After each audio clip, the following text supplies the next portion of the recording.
In 1940, inside a small mansion in the English countryside, a machine sat quietly, just listening. It never fired a bullet. It never flew a single mission. But many historians believe it did more to win the war than any tank or bomber. It was built to help defeat, and it would also help invent the computer in your pocket. Its creator's name was almost erased from history.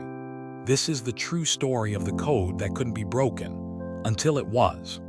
1940, Europe is at war. Nazi Germany has a secret weapon, and it isn't a plane or a tank.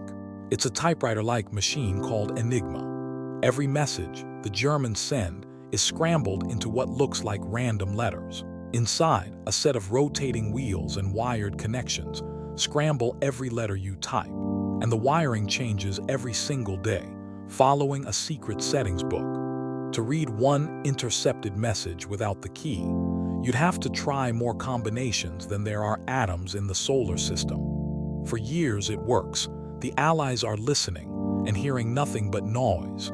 Ships are sunk, convoys vanish, and nobody can see it coming. Breaking Enigma isn't just a technical problem anymore. It's a matter of survival. Before the war even started, Polish mathematician Marian Rejewski had already cracked an early version of Enigma, entirely through mathematics. In 1939, as Poland faced invasion, Rejewski's team handed everything they knew to French and British intelligence. The British government gathers its sharpest minds at a secret estate called Bletchley Park. Linguists, chess champions, crossword experts. Code breaking at the time means one thing: pure human brain power. Working around the clock, they make almost no progress. Then a young, socially awkward Cambridge mathematician arrives. His name is Alan Turing. He looks at the problem completely differently than everyone else in the room. Instead of trying to outthink the code, he proposes something radical. Build a machine that can try every possible setting, thousands of times faster than any human ever could.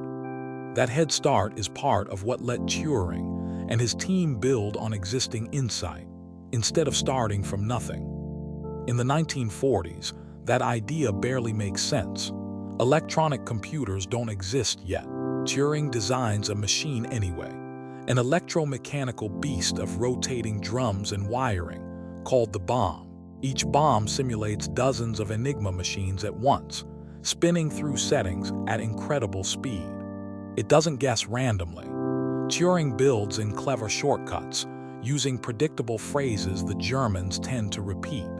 Weather reports, routine greetings, even a commander's habit of signing off the same way every morning. Small human habits become the crack in an unbreakable machine. The bombs run day and night, in a race against the clock. Every hour of delay could mean a convoy sunk, a city bombed, soldiers who never come home. And then one day, the machine finds a match.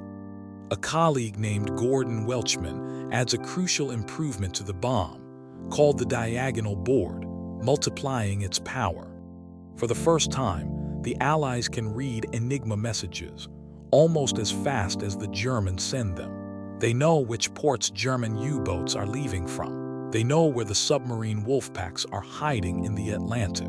They know days in advance where the next attack is coming. Convoys are quietly rerouted, away from danger they were never supposed to see coming. For the first time in the war, the Allies can see the future.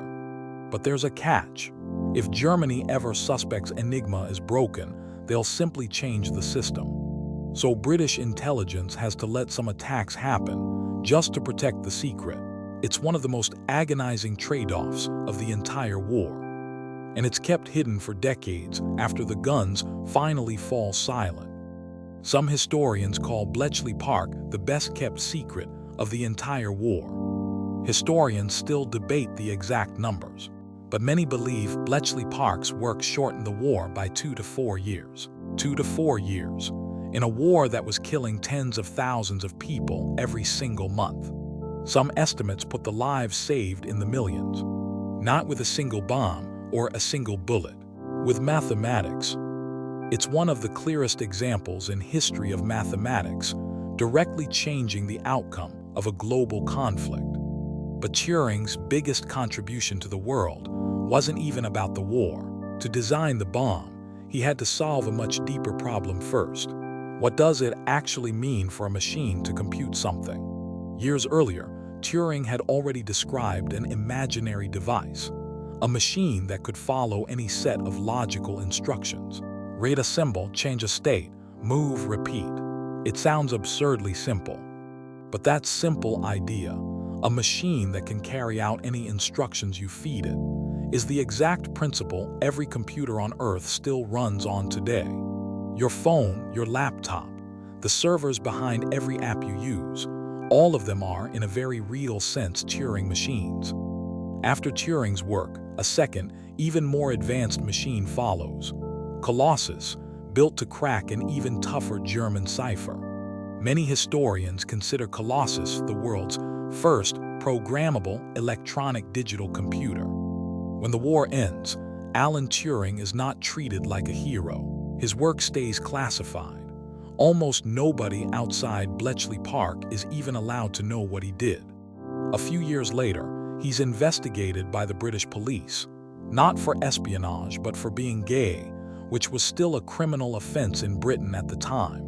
He's convicted in 1952. Instead of prison, he's offered a chemical treatment, essentially forced hormone therapy, to try to change him. His security clearance is stripped.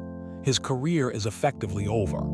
2 years later, in 1954, Alan Turing dies. He is only 41 years old. For decades, his role in the war stays classified, and his name fades into obscurity. The man who helped save millions of lives is, for a long time, remembered by almost no one. Because it was so secret, none of this appears in any history book until 1974, nearly 30 years after the war ends. Today, that's finally changing. In 2009, the British government formally apologized for how he was treated.